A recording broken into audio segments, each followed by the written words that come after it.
આજ રોજ દૂધસાગર ડેરીના ચેરમેન અશોકભાઈ ચૌધરીને GCMMFના Gujarat cooperative milk marketing federation અમૂલના ચેરમેન તરીકે નિયુક્ત થવા બદલ બજરંગ સેના દ્વારા ગુજરાત પ્રદેશના અધ્યક્ષ દિનભા હવેલીના નેતૃત્વમાં રૂબરૂ મુલાકાત કરીને અભિનંદન શુભેચ્છા પાઠવી હતી।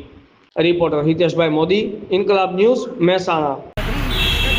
અમૂલ ફાઉન્ડેશનની ચેરમેન બન્યા હતા એનો ઉત્સાહ હતો અમારા અહીંયા જે મહેસાણામાં બજરંગ સેનાના દરેક અધિકારીનો।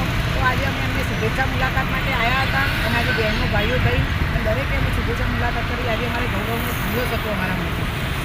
પછી આપણી સમક્ષ ગુજરાત પ્રદેશના યુવા સંગઠન મંત્રી એવા અરવિંદભાઈ પ્રજાપતિ પણ ઉપસ્થિત છે। તો એમના થ્રુ જાણીએ કે અરવિંદભાઈ જણાવશો, તમારી બજરંગ સેના મહેસાણાની અંદર ને ગુજરાતની અંદર શું હિન્દુત્વના કાર્ય કરો છો? તો મારું નામ પ્રજાપતિ અરવિંદભાઈ, ગુજરાત પ્રદેશ સંગઠન મંત્રી છું અને હાલ બજરંગ સેના એક વધારે સંગઠન ઉપર ધ્યાન આપી છે અને મહિલાઓનું સન્માન બજરંગ સેના મેદાનમાં હોય છે, ગાય માતાનું સન્માનમાં બજરંગ સેના મેદાનમાં હોય છે।